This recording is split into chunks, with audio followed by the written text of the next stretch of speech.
बिस्मिल्लाहिर्रहमानिर्रहीम, अस्सलाम वालेकुम। आप देख रहे हैं मेरे सवाल और मैं हूं मुनीब फारूक। किसी ने दुरुस्ती कहा है कि पहले तोलो और फिर बोलो और पहले सोचो और बाद में फैसला करो। शायद ये बात पाकिस्तान तहरीक इंसाफ के ऊपर आज के दौर में अप्लाई नहीं करती। इस वक्त जमात की कैफियत क्या है? एक लीडरलेस जमात है। वो इसलिए कि जनाब इमरान खान पाबंद सलासिल है, बहुत से मसाइल का सामना है, एक डील जो कि अब तक स्ट्राइक नहीं हो सकी और वो डील जिसके पाकिस्तान तहरीक इंसाफ मुतमन्नी है वो किसी से छुपी हुई नहीं है।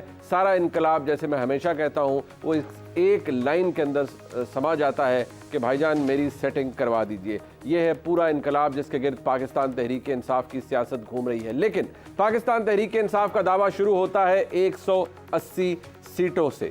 180 सीटों के हवाले से पाकिस्तान तहरीक इंसाफ ने कितनी पिटिशन्स फाइल की, कितने इंतखाबी उज़ादारियों के हवाले से क्लेम्स फाइल किए, कितनी एविडेंस प्रोवाइड की, ये अपने अंदर एक सवाल मौजूद है और सवाल के तौर पर एग्जिस्ट भी करता है। पाकिस्तान तहरीक इंसाफ आज खुद ये कहती है, उसके जो बड़े लीडर्स हैं जो कि कुछ MNA इलेक्ट हो चुके हैं, वो ये कहते हैं कि फ़ैसले हमने गलत किए, जिसके बाद हमें मखसूस नशिस्तें तकरीबन 80 के करीब टोटल हम उनसे हाथ धो बैठे। लेकिन इल्ज़ाम इलेक्शन कमीशन पर, इल्ज़ाम पाकिस्तान की अदलिया के ऊपर और इल्ज़ाम ये भी कि ये फ़ैसले भी एस्टैब्लिशमेंट ने करवाए हैं। ये बात किस हद तक दुरुस्त है? दूसरी जानिब IMF के दफ्तर के बाहर एहतजाज हो, उसे कहा जाता है कि जी ये हमने नहीं करवाया, लेकिन एहतजाज हुआ तो ठीक था। फ़ौज के ख़िलाफ़ नारे लगे तो हमने नहीं लगवाए, इसके बारे में इल्म नहीं है। दूसरी बात ये कि जिस तरह से ये मामला आगे बढ़ रहा है, पाकिस्तान तहरीक इंसाफ के अंदर अब भी चंद आवाज़ें ऐसी हैं जो ये वॉर्न कर रही हैं कि ये मामलात, ये मसाइल अपनी जगह मौजूद हैं और अगर इनकी दाद रसी ना की गई, मसाइल को हल ना किया गया और चोरी शुदा मैंडेट वापस ना किया गया तो इंतशार किसी सूरत हाल भी पैदा हो सकती है। पाकिस्तान तहरीक इंसाफ की जानिब से जनाब असद कैसर साहब पहले ही ये ऐलान कर चुके हैं कि ईद के बाद वो क्या करने वाले हैं। इनफैक्ट वो क्या कर, जरा सुन लीजिए। असद कैसर साहब ने कहा कि इतना अवामी दबाव आएगा कि खुद हुकूमत छोड़कर भाग जाएंगे। अब ऐसी बातों पर मैं ये तो नहीं कहूँगा कि हंसी आती है, लेकिन ताज्जुब ज़रूर होता है, क्योंकि अगर आप हिस्ट्री देखें तो जितना मर्जी अवामी दबाव आ जाए, जितना मर्जी कोई बड़ा एहतजाज कर ले, धरने कर ले, हुकूमत छोड़ के कौन भागा है आज तक। लेकिन सुन लीजिए, 4-5 महीने के अंदर सब कुछ तब्दील होता नज़र आ रहा है। ठीक है, ये उनका क्लेम हो सकता है, उनकी ख्वाहिश हो सकती है या उनकी फोरसाइट है। दूसरी जानिब पाकिस्तान मुस्लिम लीग नून की बात कर लेते हैं तो ये तासुर क्यों अभी भी मौजूद है कि हुकूमत बन गई। शहबाज शरीफ साहब इस वक्त वज़ीर आज़म हैं, मोहतरमा मरीम नवाज़ शरीफ साहिबा वज़ीर आला पंजाब हैं, लेकिन एक हलका है जिसे NA 130 का हलका कहा जाता है, लाहौर का हलका है, और कहा जाता है कि ये हलका खुलेगा और इसके जो नताइज हमारे सामने हैं, मियाँ नवाज़ शरीफ साहब यहाँ से फातेह डिक्लेयर हुए, ये फ़ैसला बदलेगा और इससे मियाँ नवाज़ शरीफ की सियासत को एक धचका पहुँचेगा। अब इसके ऊपर अगर थोड़ी सी रिसर्च की जाए तो जो फॉर्म 45 हमारे सामने मौजूद है, जो मुख्तलिफ जर्नलिस्ट ने इसके ऊपर प्रोग्राम भी किए हैं, इसको हाईलाइट भी किया है, लेकिन एक फैक्ट ये मौजूद है कि क्या इंतखाबी उज़ादारी के हवाले से कितने क्लेम्स इस सीट के हवाले से पाकिस्तान तहरीक इंसाफ की जानिब से इलेक्शन कमीशन में फ़ाइल किए जाए। बताया जाता है कि 2 के करीब दरख्वास्तें आई थी, लेकिन जारी बात है जब ऑफिशियल नोटिफिकेशन हो गए तो कुछ दरख्वास्तें इन्फेक्चर्स हो गई। इस दफ़ा आज की तारीख में तकरीबन 2 के करीब उज़ादारियाँ एग्जिस्ट करती हैं। लेकिन ये सिलसिला आखिर कब तक रुकेगा? क्योंकि एक जानिब मुस्लिम लीग नून के अपने ही साबिक MNA मियाँ जावेद लतीफ़ कहते हैं कि मैंने जब अपने की रिकाउंट की बात की तो मुझे कहा गया कि फिर आपका हल्का अगर रिकाउंट होगा तो फिर NA 130 में भी रिकाउंट होगा। यानी वो उनका जुमला ये था कि देखिए ब्लैकमेलिंग का ये आलम है। तो ब्लैकमेलिंग एक्चुअली कौन कर रहा है? ये तमाम गुफ्तगू हम करेंगे। हमारे मेहमान हमारे साथ मौजूद हैं, मंसूर अली खान साहब हमारे साथ मौजूद हैं, सीनियर सहाफ़ी हैं, बहुत शुक्रिया आपका। हसन अयूब साहब हमारे साथ मौजूद हैं, सीनियर सहाफ़ी हैं, आपका बहुत शुक्रिया। मोहतरमा अज़मा बुखारी साहब हमारे साथ मौजूद हैं, वज़ीर इत्तलात पंजाब हैं। उनके से मौक़िफ़ भी इसलिए लेंगे क्योंकि वो सेक्रेटरी इंफॉर्मेशन पंजाब भी हैं पाकिस्तान मुस्लिम लीग नून की, और ये हल्का लाहौर का है। और पंजाब की वज़ारत आला के हवाले से बहुत ज़्यादा तनकीद ये भी होती है, कुछ लोगों ने उसका नया नाम दे दिया कि पंजाब में एक सूबाई हुकूमत नहीं बल्कि एक स्टार प्लस का ड्रामा चल रहा है। ये तनकीद दुरुस्त हो रही है, नहीं हो रही है, ये एक्चुअली सर्विस डिलीवरी है। और अब यही है, this is the new normal. जब तक आप लोगों को दिखाएंगे नहीं कि आप क्या कर रहे हैं, उस वक्त लोगों को पता नहीं चलेगा। लेकिन सबसे पहले जरा हम इस तरफ आ जाते हैं। मंसूर साहब, ये आपने भी देखा है, इसको एवेल्यूएट किया है क्या वाकई पाकिस्तान तहरीक इंसाफ में कहूँ, सुन्नी इत्तेहाद काउंसिल कहूँ, वो कहते हैं ना, they have missed the bus, गलत डिसीजन गलत मौके पर लिए, और अब शायद वो कहते हैं ना, सर पीटने के अलावा कुछ बाकी बचा नहीं है। यू स्टिल थिंक कि they have enough to capitalize on? बहुत शुक्रिया मुनीब साहब। मुनीब साहब, मेरे ख्याल में पाकिस्तान तहरीक इंसाफ ने जो भी डिसीजन लिए है, सुन्नी इत्तेहाद कौंसिल से इत्तेहाद किया, वो सही था या गलत था। मेरा ख्याल में इसकी जिम्मेदारी जो है ना, वो किसी बी ग्रेडेड या मतलब सेकंड टियर लीडरशिप के ऊपर डालने के बजाय इसकी डायरेक्टली जिम्मेदारी इमरान खान साहब के ऊपर आती है। मतलब ये लीडर्स, मुख्तलिफ लीडर्स जो है वो ये बात ऑलरेडी कह चुके हैं कि जी हमने जो कुछ भी किया है इमरान खान साहब के अप्रूवल के साथ किया है। तो ऐसा नहीं है कि इमरान खान साहब जो है बरी ज़िम्मा हो जाते हैं। और ये हमने एक ट्रेंड देखा है, ये कोई अब से नहीं है, आप अगर 2018 से भी उठा के देख लें, और जी बुज़दार साहब जो है वो काम नहीं कर रहे, बुज़दार साहब बड़े ख़राब हैं, बहुत उनको चेंज होना चाहिए। और आप जानते हैं कि पीटीआई की लीडरशिप हमारे साथ जब प्राइवेट टॉक्स में बैठती थी तो कहती थी कि जनाब बड़ी गलत चॉइस है, बुज़दार साहब बहुत गलत चॉइस हैं, लेकिन ये बुज़दार ने ये कर दिया, बुज़दार ने वो कर दिया। लेकिन ये कभी नहीं कहते थे भाई बुज़दार को लगाया किसने है, इमरान खान साहब ने लगाया है। तो यहाँ पे भी अगर सब कुछ हुआ है, एक दूसरे के ऊपर इल्जामात लगाए जा रहे हैं, शेरवल मरवत किसी पे लगा रहा है, एक दूसरा बंदा किसी पे लगा रहा है, the buck falls on Imran Khan, he is responsible. ये उनका फैसला था, सही था गलत था वो एक डिफरेंट डिबेट है, लेकिन उनका फैसला है, जिम्मेदारी उनकी बनती है। अब यहाँ पे इंप्रेशन ये दिया जा रहा है जी मिसगाइड कर दिया गया इमरान खान साहब को। तो अगर इमरान खान साहब 27-28 साल की सियासत करने के बाद भी इतने आराम से अगर मिसगाइड हो जाते हैं ना, तो फिर मेरे ख्याल में इमरान खान साहब को अपने तर्ज़े सियासत और हुक्मरानी करने के हवाले से ना सोचने की ज़रूरत है। वैसे मिसगाइड होते हैं या उनको अनगाइड कर दिया जाता है? अच्छे भले गाइडेड चल रहे होते हैं। आपको पता है कुछ उन्होंने काम ऐसे किए हैं पिछले साल 1.5 साल के अंदर जो कि लगता यही है कि वो अनगाइडेड मिसाइल के तौर पर चले हैं। मंसूर साहब, आपको पता है what I am referring to? नहीं, एब्सोल्युटली। और वो आपने मेरे ख्याल में मिसाइल की जो कॉनोटेशन दी है वो तो बहुत ही अच्छी दी है। अब मतलब आप छोटी सी एग्जांपल देख लीजिए, अभी आपने अपने इंट्रो के अंदर भी ये बात कही कि जनाब उधर IMF की बिल्डिंग के बाहर जो है वो एहतजाज होता है, और आज जो मौजूदा चेयरमैन PTI हैं गौहर साहब, वो कहते हैं पाकिस्तान तहरीक इंसाफ ने नहीं ऑर्गेनाइज किया, ये ओवरसीज पाकिस्तानीज थे, ये जिन्होंने किया है तो वो अपनी मर्जी से कर लें तो कर लें। तो भाई वो शहबाज गिल ओवरसीज पाकिस्तानी है या वो पाकिस्तान तहरीक इंसाफ का कोई रहनुमा है? वो लीड कर रहा था, वो वहां पे बैठ के उसको सारा उसने ऑर्गेनाइज किया है, स्पीचेस की है उसने, सब कुछ किया है। और इंटरेस्टिंग बात यह कि अमेरिका का झंडा भी वहां पे लहराया जा रहा था। मतलब वही अमेरिका जिसके ऊपर आप कहते हैं कि जी PTI की गवर्नमेंट उसने कराई है, उसका झंडा भी उसी एहतजाज में लहराया जा रहा था। तो अजीब किस्म की डायरेक्शन इस किस्म का एहतजाज है। और ये थोड़ी देर पहले जो आप कह रहे थे जनाब पता नहीं क्या हो जाएगा, धरना हो जाएगा, लॉन्ग मार्च हो जाएगा, कुछ नहीं हो जाएगा। अच्छा। ये जिस किस्म की टीम है, जो सूरत हाल है, कुछ भी नहीं होगा। मुझे नहीं लगता कि कुछ भी होना है। वैसे तो देखिए, पंजाब की चीफ मिनिस्टर ने कह दिया भाई रूथलेस। मुझे लगता है आधी PTI या आधी सुन्नी इत्तेहाद काउंसिल तो वैसे ही डर जाएंगे कि भाई रूथलेस किस्म का आगे से जवाब आएगा। उसका जवाब यकीनी तौर पर सूबाई वज़ीर इत्तलात देंगी। बस हसन अयूब साहब, बात यह है कि आपने बताया बहुत अरसे से कि रावी चैन लिखता रहा, लेकिन रावी से दिल भी बड़ा करता है सबका मिलने का। कोई भी जमात हो, कोई भी लीडर हो, हर किसी का दिल करता है कि रावी को जफियां डाले। और मसला ये है कि जिस नहज पर पाकिस्तान तहरीक इंसाफ या सुन्नी इत्तेहाद काउंसिल पहुंच चुकी है, आपको लगता है कि with all this going on कोई डील स्ट्राइक हो सकती है इमरान खान साहब की जहां होनी चाहिए थी? देखिए मुनीब फारूक साहब, डील्स तो आप देखें ना, जो व्लॉगर्स हैं कई जो कि PTI को की हमायत करते हैं, वो तो हर रोज ही जो है वो जो बानी चेयरमैन तहरीक इंसाफ के जो है वो डील करवा रहे हैं, और वो अपने व्यूज जो है वो उनको मिल भी रहे हैं, और उसके अलावा डॉलर्स भी वो बना रहे हैं। लेकिन हकीकत में अगर बात की जाए तो दूर दूर तक ऐसी कोई इम्कान जो है वो मुझे कम से कम दिखाई नहीं दे रहा।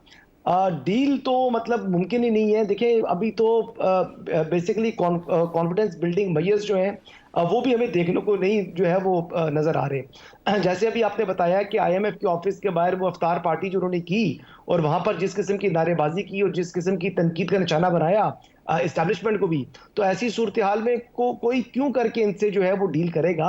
और डील के लिए भी देखिए जो है वो ताली दोनों हाथों से बजती है। यहाँ पर एक तरफ आप इस्टेब्लिशमेंट के ऊपर तनकीद करते रहे, पाकिस्तान मुखालिफ हर वो अमल जो कि कोई भी पाकिस्तानी सोच भी नहीं सकता वो आप कर गुजरे, और फिर उसके बाद आप इस बात की तवक्को रखें कि आपसे जो है वो डील होगी, तो डील तो नहीं होगी। हाँ, यकीनी तौर के ऊपर जो है वो खासा रिलैक्स किया हुआ उन्होंने बानी चेयरमैन तहरीक इंसाफ को। इस वक्त तक शायद रमजान मुबारक है, आज भी अली अमीन गंडापुर साहब वो गए हैं, उन्होंने मुलाकात की है बानी चेयरमैन के साथ, और अभी उनकी ख्वाहिश तो ये है कि बानी चेयरमैन को किसी तरीके से अडियाला जेल से जो किसी खैबर पख्तूनख्वा की किसी जेल में मुंतकिल कर दिया जाए। अच्छा। तो इसका भी कोई दूर दूर तक इस वक्त इम्कान जो है वो मुझे दिखाई नहीं दे रहा, अनटिल के अनलेस कोई इस हवाले से कुछ ये कोई ऐसा अमल कर गुजरे जिसके बाद कोई कॉन्फिडेंस जो है वो दोनों अतराफ में जो है वो पैदा हो और उसके बाद कुछ इस किस्म के कोई इकदाम हो सके। देखिए, इस वक्त जो दूसरी आप बात कर रहे थे ना कि सुन्नी इत्तेहाद के हवाले से जो उन्होंने इत्तेहाद किया, तो सुन्नी इत्तेहाद के साथ जब आपने अपने इंडिपेंडेंस को की शमूलियत इख्तियार करवा ली, तो उसके बाद अब आप ये क्लेम कर रहे थे कि जी सीटें हमारी हैं। तो आप अगर आर्टिकल 51 देख लें, आप इलेक्शन एक्ट देख लें, तो दोनों सूरतों में आपको कहीं से भी कोई 1% भी इम्कान दिखाई नहीं दे रहा था। ठीक तो है। मैं तो चंद लोगों से जब मेरी बहस होती थी तो मैंने कहा कि मुझे नहीं मालूम, लोग ये समझ रहे थे कि पेशावर हाई कोर्ट गए हैं तो वहां पर लार्जर बेंच बन गया और वो कोई ना कोई राह तलाश कर लेगा, उस राह से इनको जो है ये सीटें मिल जाएंगी। तो मैंने कहा इसका तो कोई सवाल ही पैदा नहीं होता। अब ये जो तमाम सीटें हैं, मखसूस नशिस्तें जो कि इंडिपेंडेंस के कोटे में बनती थी, अब वो इंडिपेंडेंस की नहीं है, वो पार्लियामान के अंदर मौजूद पार्लिमानी जमातों का हिस्सा है और अब वो तमाम की तमाम जमातें इनको क्लेम करेंगी। ठीक है। अब ये कहते हैं जी कि ये बंदरबांट है।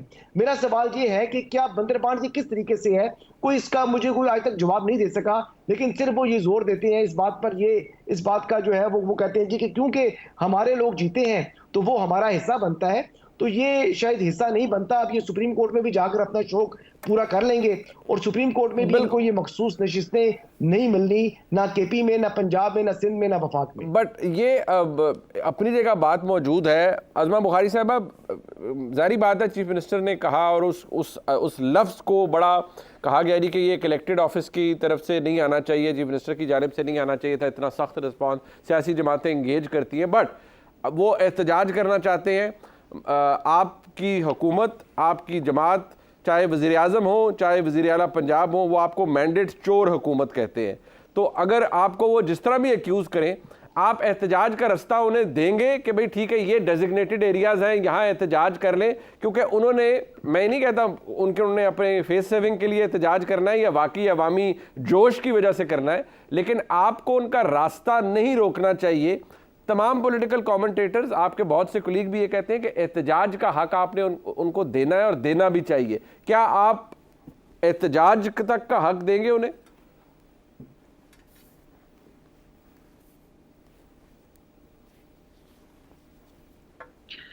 बहुत शुक्रिया मुनीब साहब। पहले तो बार बार चीफ मिनिस्टर साहिबा के उस रूथलेस लफ्ज को जो है वो आप सब लोग बात करते हैं, लेकिन वो उन्होंने रूथलेस लफ्ज किस जो है वो कॉन्टेक्स्ट में इस्तेमाल किया था कि कोई जो है वो 9 मई ना दोहराए, कोई मुल्क का जो और पंजाब का जो अमन अमान है उसको तबाह करने की कोशिश ना करे, कोई साजिश ना करे। तो उसके ऊपर तो फिर रूथलेस लफ्ज ही बढ़ता है ना, जो हम देख चुके हैं 9 मई के हालात के अंदर, और अब के उसके बाद से भी ये बाज नहीं आ रहे हैं। अभी जो IMF के दरवाजे के सामने बैठ के जो उन्होंने अपनी मोहब्बत का इजहार किया है, पाकिस्तान के साथ मुहब्बुल वतनी की है, ओवरसीज पाकिस्तानी ने बकौल इनके, वो ओवरसीज पाकिस्तानी वही है जो इनको चंदा देते हैं, वो वही ओवरसीज पाकिस्तानी है जो बाहर बैठकर जो है वो इनका एजेंडा टो करते हैं और वहां पर पाकिस्तान के खिलाफ, पाकिस्तान के इदारों के खिलाफ साजिश करते हैं। सो मच सो आज जो है वो इनके PTI के अकाउंट्स जो है, आज एक बड़ा अनफॉर्चुनेट वाकया हुआ है जिसके अंदर हमारे कुछ फौजी जवान शहीद हुए हैं। उन फौजी जवानों के हवाले से भी एक बहुत ही जो है वो घटिया एक कैंपेन जो है वो चलाई जा रही है और उसके ऊपर जो है वो गंदगी बखेरने की कोशिश की जा रही है। अब ये सवाल ये पैदा होता है कि जिस पार्टी का माइंडसेट ये है कि उसने इदारों के साथ जो है हेड ऑन कोलिजन करना है, जिस पार्टी का माइंडसेट ये है कि उसने फसाद बर्पा करना है, जिस पार्टी का माइंडसेट ये है कि उसको एहतजाज की शक्ल में पाकिस्तान के लॉ एंड ऑर्डर को तबाह करना है। अभी 2 दिन पहले भी इमरान खान साहब ने सहाफियों से जो है बात करते हुए फिर पाकिस्तान को श्रीलंका बनाने का जो उनका अज़्म है उसका दोबारा इआदा किया है। अब मुझे बताइए उस पॉलिटिकल पार्टी को क्या खुली छुट्टी दी जा सकती है? क्या उसको पॉलिटिकल पार्टी कहा जा सकता है जो इस किस्म के मामलात में इन्वॉल्व है और एक के बाद एक करती चली जा रही है, ना उसका एतराफ करती है, ना अपनी तस्दीक करने की कोशिश करती है। अब आप ये देखिए जो ये हमारे 8 फरवरी के इलेक्शंस के अंदर भी जितने इश्तिहारी थे 9 मई के सारे समेत के गंडापुर, वो सारे जो है वो उनको ना सिर्फ इलेक्शन लड़ने की इजाजत मिली बल्कि वो इलेक्शन लड़के बहुत सारे दहशतगर्द जो है वो पार्लियामेंट हाउस में भी और हाउसेज में पहुंच गए। अब सो मच सो कि मुराद सईद जो एक प्राइम जो है वो सस्पेक्ट है, इश्तिहारी भी है, वो उसको भी अब जो सेनेट की नई उन्होंने टिकटें अनाउंस की हैं वो आप देख लीजिए सारी, आपको बाकायदा तौर पर एक इंप्रेशन नजर आता है कि उनका जो है वो उनका तर्ज़े अमल अभी भी नहीं मिला है, और वो किससे बात करेंगे? जिनके खिलाफ वो साजिशें कर रहे हैं, जिनके खिलाफ लॉबियस्ट फर्म जाहिर करके पाकिस्तान को बदनाम कर रहे हैं, जिसके अंदर इदारों के अंदर जो है वो म्यूटनी कराने की कोशिश करते हैं। कभी कहते हैं इतने लोग हमारे साथ हैं, उतने लोग हमारे साथ हैं, अब ये हो जाएगा, वो हो जाएगा। असद कैसर साहब जो खुद जो है आइन शिकनी के मुर्तकब हो चुके हैं, उनके खिलाफ बाकायदा तौर पर सुप्रीम कोर्ट का फैसला मौजूद है, वो आज दूसरों को आइन की दुहाई दे रहे हैं, और वो जो है वो दूसरों को मैंडेट चोरी कह रहे हैं, जो खुद आरटीएस बिठा के तशरीफ लाए थे। असद कैसर साहब जो है वो उनके अपने हल्के के अंदर जो है वो आरटीएस बिठा के इनको लाया गया था, उनके ऊपर कितने कितने बड़े क्वेश्चन मार्क है, वो आज हमें भाषण दे रहे होते हैं। तो ये जो अगर सियासी जमात कोई दहशतगर्द जमात जो है वो सियासी जमात के लबादे में पाकिस्तान को जो आगे ले जाने की हमारी कोशिश है, जो प्राइम मिनिस्टर साहब दिन रात कोशिश कर रहे हैं, हमें नए आईएमएफ प्रोग्राम की तरफ भी जाना है, हमें नई सरमायाकारी मुल्क के अंदर लेके आनी है, और इनका वही प्रोग्राम है कि हम मुल्क के अंदर आग जलाओ गिराओ करेंगे, हम फसाद बर्पा करेंगे ताकि कोई यहाँ आए ना और पाकिस्तान खुदा न खासा श्रीलंका बन जाए। तो मुनीफ साहब उसकी इजाजत तो मैं क्या कोई पाकिस्तानी भी नहीं दे सकता। अच्छा, ये सेनेट के अंदर मंसूर साहब जिन लोगों के नाम आए हैं, डॉक्टर यास्मीन राशिद साहिबा का नाम आ रहा है, सनम जावेद साहिबा का नाम आ रहा है, उमर सरफराज चीमा साहब का नाम आ रहा है, देन मुराद सईद साहब का नाम आ रहा है। मीन ठीक है, इस्तेकाक पार्टी का जिस मर्जी को वो लाना चाहे, बट ये नाम आना इनका सेनेटर ठीक है, दिया अभी कागजात नामजदगी हैं, ऑब्जेक्शन रखते हैं, क्या होता है वो एक लंबा बहस है, but having them as their candidates what does it imply? ये क्या मैसेज है इमरान खान साहब की जानिब से कि भाई बात करें, नहीं तो फिर ये है मेरी तरफ से, and this is what I am going to do? ये आपको लगता है कि प्रॉब्लम सॉल्विंग अप्रोच है, या ये ज़्यादा कॉम्प्लिकेट करेगा इमरान खान साहब की पोजीशन को या तहरीक इंसाफ की पोजीशन को? मेरा ख्याल में मुनीब साहब इसका ताल्लुक जो है वो रिजल्ट्स और डिविडेंड्स के साथ है। यही फॉर्मूला जो है वो जब 8 फरवरी के इलेक्शंस हुए थे तो बहुत से ऐसे लोग जो 9 मई के अंदर नॉमिनेटेड थे, डॉक्टर यास्मीन राशिद वो ऑलरेडी पाबंद सलासल हैं, और भी इस तरह बहुत से लोग हैं, ये कई अंडरग्राउंड थे, लेकिन इमरान खान साहब ने दिए उनको टिकट्स। हमने उस वक्त भी ये सवाल किया था कि ये सिग्नल क्या दिया जा रहा है, ये किस किस्म का सिग्नल दिया जा रहा है? तो इसका मतलब ये था कि इमरान खान साहब ने कहा था कि जो मेरी पार्टी के साथ खड़ा रहा है, जो छोड़ के नहीं गया है, उसे मैं टिकट दूंगा। अब यहाँ पे भी, और उस चीज़ के जो है उनको डिविडेंड्स मिले हैं, उनको रिजल्ट्स मिले हैं। वो आज ये कह रहे, आज जो गुफ्तगू हुई, उन्होंने कहा कि मेरी पार्टी ने 3 करोड़ वोट हासिल किया है। तो अगर वो ये समझते हैं कि लोग इस बात के ऊपर मुझे वोट देते हैं, मुझे नहीं फ़र्क पड़ता 9 मई को क्या हुआ, या 9 मई को आपने लोगों को अंदर कर दिया, क्योंकि ही स्टिल थिंक्स कि मेरे साथ जो है वो ज्यादती हुई है और मेरे खिलाफ साजिश हुई है। एंड आई लेट मी से दिस, आई वांट टू से दिस कि मुझे अफसोस यहाँ पे वो जो पावर्स हैं जिन्होंने एक्चुअली 9 मई के हवाले से फैसला करना है या इस मामले की फाइल को अब क्लोज करना है, इसके जो भी लोग अरेस्टेड हैं उनके हवाले से कोई ना कोई डिसीजन लेना है, उन्होंने बहुत देर कर दी है। मतलब दिस इज हाइट, मतलब आप देख लीजिए ना, अब ये मार्च का महीना अब चल रहा है, 2 महीने के बाद उस बात को 1 साल हो जाना है। exactly. एक पहली एनिवर्सरी, मतलब अफसोसनाक बात है कि एनिवर्सरी का लफ्ज मैं यूज कर रहा हूँ, लेकिन क्या करें, वो 1 साल होने जा रहा है और 1 साल तक अभी तक हमने उसका कोई डिसीजन ही नहीं देखा। तो जारी बात है इसकी वजह से इमरान खान साहब भी ये समझते हैं कि कुछ नहीं होना, मेरे इन लोगों को कोई हाथ नहीं लगाएगा, इनको कोई कुछ नहीं करेगा, इनको टिकट्स दें कौमी असेंबली के, इनको टिकट्स दें, इनको सेनेट के, कोई फर्क नहीं पड़ता, इनको आने दें असेंबलियों के अंदर, ये असेंबलियों के अंदर आएंगे तो मेरा वोट बैंक बढ़ेगा। तो ठीक है, अगर यही सिचुएशन है, आपने नई सजाएं देनी, आपने इनको कुछ नहीं करना और तो छोड़ दें, इनको खत्म करें। ये बिला वजह जो इतनी देर से हमने 10 महीने से हमने इस मामले को इतना पिकअप किया हुआ, let's just close it. It's मतलब ये हकीकत पे मबनी है, लेकिन यकीनी तौर पर बहुत से लोगों को शायद तल्ख भी लगे, लेकिन क्योंकि हकीकत है लिहाजा इससे डिनाइल नहीं इख्तियार किया जा सकता। ब्रेक के बाद इस बात पर आएंगे कि NA 130 का बड़ा शोर है जी, और बार बार कहा जा रहा है कि जी इससे मियां नवाज शरीफ साहब की सियासत को बड़ा धचका पहुंचेगा, ये हल्का खुल रहा है और 2-3-4 हल्के खुल जाएंगे।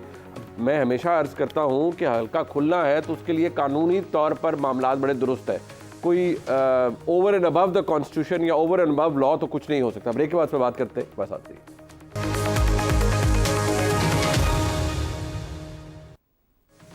अब 2 मामला है जी, दोनों का ताल्लुक पाकिस्तान मुस्लिम लीग नून से। एक है NA 130, बड़ा शोर था इस हल्के का, ये वो हल्का है जिसमें मियां नवाज शरीफ साहब का मुकाबला डॉक्टर यास्मीन राशिद साहिबा से था, और ये बताया जाता है कि जी इसके फॉर्म 45 के अंदर बेशुमार बेज़ाब्तियाँ थी और इससे तासुर ये जन्म लेता है कि मियाँ नवाज़ शरीफ साहब को इस नशिस्त के ऊपर जीत नहीं मिली बल्कि उनको जितवाया गया। ये एक बात अपनी जगह मौजूद है, लेकिन इसको एक बड़ा दिलचस्प इसका एंगल दिया गया वो था जब मियाँ जावेद लतीफ़ साहब ने इसके हवाले से इसका जिक्र किया। एग्जैक्टली उन्होंने क्या कहा मैं पहले चला चुका हूँ, लेकिन मैं कॉन्टेक्स्ट में रखने के लिए आपको सुनाना चाहता हूँ उन्होंने क्या कहा एक टीवी टॉक शो के अंदर। सुनिए। अजमा बुखारी साहब देखिए, अब ये मियाँ नवाज शरीफ साहब की सीट का है। आज मैं परवेज़ रशीद साहब का टिकट देख रहा था, उन्होंने कहा मियाँ नवाज शरीफ अपनी मर्ज़ी से वज़ीर आज़म नहीं बने। दूसरी बात यह कि मियाँ नवाज शरीफ स्टेट्समैन हैं अब, और वो कोई भी किसी भी हुकूमती ओहदे से उनका स्टेचर ऊपर है। ये आपकी जमात है, मियाँ नवाज शरीफ साहब मुल्क के 3 दफ़ा वज़ीर आज़म रह चुके हैं, बिल्कुल हर चीज़ ठीक है, लेकिन ये वो इम्प्रेशन है जो कि ग्रो कर रहा है। अब सवाल ये है कि इन चीज़ों को तो अगर आपने इनको तबाह करना है, डिस्ट्रॉय करना है इस इम्प्रेशन को, तो बेहतर तो ये हो कि पाकिस्तान मुस्लिम लीग नून खुद कहे कि जी जिससे चैलेंज करना है वो आ जाए, हम इकट्ठे चलते हैं, इलेक्शन कमीशन करा ले रिकाउंट, किसी को अगर कोई शक व शुबा है तो दुरुस्त हो जाता है। When you let certain things grow तो फिर इंप्रेशन जो है वो it goes from strength to strength, वो मजबूत होता जाता है कि ये ऐसे ही है, इसमें कोई 2 नंबरी हुई भी है। अज़मा बुखारी साहबा, आपको मेरी आपकी आवाज़, हम कनेक्शन का कोई इशू है जी। अभी उन्होंने अपना जवाब शुरू करना था। मैं अगर ऑब्वियसली मैं मंसूर अली खान साहब, मैं इससे पहले कि हम ज़रा उनके साथ रब्ता अपना बहाल करते हैं अज़मा बुखारी साहबा के पास एग्जैक्टली क्योंकि आपने इसको एनालाइज किया है और क्योंकि उनसे रब्ता हमारा मुनक़ता हुआ था। अज़मा बुखारी साहबा, मेरी आवाज़ अब आपको आ रही है? आवाज़ आ रही है?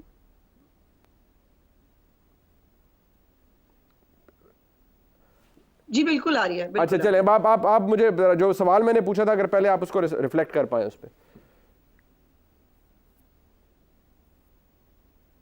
जी मैं गुजारिश करती हूँ। देखिए मुनीब साहब, ये कोई किटी पार्टी तो है नहीं कि हम दोनों एक दूसरे के हाथ में हाथ डालें और हम कहें आए चले जी इलेक्शन कमीशन चलते हैं और वहां जाकर जो है वो अपने लिए वो करते हैं, जिसको अपने उस हलके को खुलवाने का जो है वो शौक है, बिल्कुल शौक से जाए। इसको किसने मना किया है? पहली बात यह है कि हम इमरान खान नहीं है। आपको याद होना चाहिए कि इमरान खान साहब के हलके को जब 2018 में उनके हलके खोलने की बात आई थी तो उन्होंने स्टे ले लिया था और उन्होंने कहा था कि ये हलका हमने खोलने नहीं देना। हमने ये कभी नहीं कहा कि हम ये हलका नहीं खोलने देना चाहते। अगर कोई प्रॉब्लम है, एक फोरम मौजूद है, उसके ऊपर जाकर बिल्कुल जो उनके पास लीगल रेमेडीज अवेलेबल हैं वो उसको ऑप्ट कर सकते हैं। लेकिन ये जो इंप्रेशन बन नहीं रहा, ये इंप्रेशन बनाया जा रहा है। और बहुत सारे जो है, मैंने फॉर्म 45 वो भी देखे हैं जो केपीके के हैं, और वहां पर जो है फॉर्म 45 या 47 के अंदर, उसके अंदर भी कहीं रीराइटिंग हुई भी है, कहीं पे कुछ हुआ हुआ है। अब ये मतलब अब फिर ये है कि फिर ये इसको जो केपीके के है वो सब ठीक है, लेकिन पंजाब के जो फॉर्म 45 है जिसको खुद घर बैठ के पता नहीं बनाया है। अब फॉर्म 45, आप वकील हो, आपको पता है मुनीब, फॉर्म 45 की कुछ रिक्वायरमेंट्स हैं। उसके ऊपर सिग्नेचर्स होने चाहिए, उसके ऊपर थंब इंप्रेशन होना चाहिए, आईडी कार्ड का नंबर होना चाहिए, जो पोलिंग एजेंट है उसने उसको मार्क किया हुआ होना चाहिए। अब अगर ये नहीं है और एक इनकम्प्लीट किस्म की कोई चीजें आप कागज लेके फिर रहे हैं, उसकी तो कोई कानूनी हैसियत नहीं है। और ये तमाशा पहली दफा तो नहीं हो रहा, ये 2013 में भी हुआ था और वो 4 हल्कों में दोबारा इलेक्शन हो गए थे, फिर भी वो हल्के जो है वो नून लीग के पास थे। तो पीटीआई को ये रोना धोना करने की पुरानी आदत है और मियां नवाज शरीफ साहब जो है वो किसी फेवर के ना मोहताज हैं, ना उन्हें किसी फेवर की जरूरत है। अगर यास्मीन राशिद साहिबा के हल्के के अंदर उनको लगता है कि वो कोई प्रॉब्लम है, उनके लिए फोरम अवेलेबल है, वो वहां जाकर अगर हम स्टे ले लेंगे, अगर हम कहेंगे हल्का ना खोलो, फिर आप मुझे पूछ सकते हैं। लेकिन ये तो नहीं हो सकता कि मैं उंगली पकड़ के यास्मीन राशिद का इंतजार करूं कि चले आए बाजी दोनों चलते हैं इलेक्शन कमीशन। ऐसे तो नहीं होता ना। वो जाके वो वहां पे अपनी पिटीशन फाइल करें, हम अपने डॉक्यूमेंट्स, अपना सबूत लेके सबके सामने होती है ना, रिकाउंट होना है जो भी होना वो सबके सामने आ जाएगा। राइट। मंसूर अली खान साहब, ये बात तो ठीक है, इन्होंने खुद तो नहीं दावत देनी और बकौल उनके को किसी पार्टी तो है नहीं कि हम हाथों में हाथ डाल के जाएंगे, किसी ने जाना है ले जाए। मैंने आपको एक्चुअल सूरत हाल अब तक की बता दी है कि 2 थी इंफ्रास्ट्रक्चर होगी, 2 पेंडिंग है। एक हाल में इश्तियाक साहब की तरफ से, एक डॉक्टर यास्मीन राशिद साहिबा की तरफ से है। इलेक्शन कमीशन के अंदर उसका स्टेटस क्या निकलता है वी डोंट नो कि एग्जैक्टली उस पर इलेक्शन कमीशन कैसे प्रोसीड करता है। बट मैं इसको उस कॉन्टेक्स्ट में आपसे जानना चाह रहा हूं कि जो मियां जावेद लतीफ साहब ने बात की, आई मीन दैट इंप्लाइज कि कोई ब्लैकमेल कर रहा है। उन्होंने कहा ब्लैकमेलिंग की इंतहा देखें, सो दैट टेल्स स्टोरी। वो अजीब एक कॉन्टेक्स्ट उसका बन जाता है। मंसूर अली खान।